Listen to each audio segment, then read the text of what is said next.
तो आपको लगता है कि अगर ये डील होती है तो सोयाबीन और डेयरी और दालों इन सब के ऊपर इम्पैक्ट आता हुआ दिखाई दे सकता है? मैम, जो किसान का प्रोडक्ट है ना, किसान जो धरती से अनाज पैदा कर रहा है, कुछ भी कर रहा है, वो दाल पैदा कर रहा है, दूध पैदा कर रहा है अपने डंगरों से, हर एक चीज पर, डेयरी प्रोडक्ट पर भी, और जो ये पोल्ट्री फार्म है इन पर भी, और किसानों पर, तो किसान मजदूर तो मारा जाएगा मैम। तो क्या सरकार ने इस डील पर किसान संगठनों से कोई चर्चा नहीं की? नहीं मैम, कोई चर्चा नहीं की। किसानों को तो जब ये हम 3 काले कानून वापस करा के आए थे, तब भी बोले था कि किसान संगठनों से आदमी लिए जाएंगे, हम्म। लेकिन तब भी नहीं लिया हमारे को तो, किसी को भी। तो आप लोगों की सबसे बड़ी शिकायत क्या है इस समय? मैम, शिकायत ये ट्रेड डील होनी नहीं चाहिए, ये तो हमारा सीधा सीधा डेथ वारंट है। हम्म। हाँ भाई, आप देखिए, ईस्ट इंडिया कंपनी आई थी व्यापार करने के लिए आई थी बिल्कुल। देश में, हम्म। और उसने देश पर कब्जा कर लिया था। हम्म। यही काम होगा।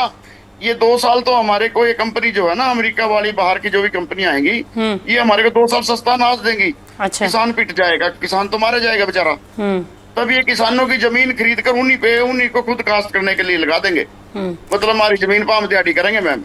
तो 1 जुलाई को जो आप लोगों की बैठक हो रही है उसमें आपकी सरकार से डिमांड क्या है? कि आप डील का विरोध कर रहे हो या आप ये कहना चाह रहे हो कि कृषि एग्रीकल्चर सेक्टर को इस डील से पूरी तरह से बाहर रखा जाए और आपको लिखित गारंटी दी जाए? क्या डिमांड है आप लोगों की? मैम, हमारा तो इस डील के खिलाफ ही विरोध है, क्योंकि इसमें आई किसानों का राय, बाकी तो कुछ है ही नहीं। हम्म। और चीजें तो आज भी बाहर से आ रही हैं, इलेक्ट्रॉनिक सामान है, सारा कुछ बाहर से ही आ रहा है।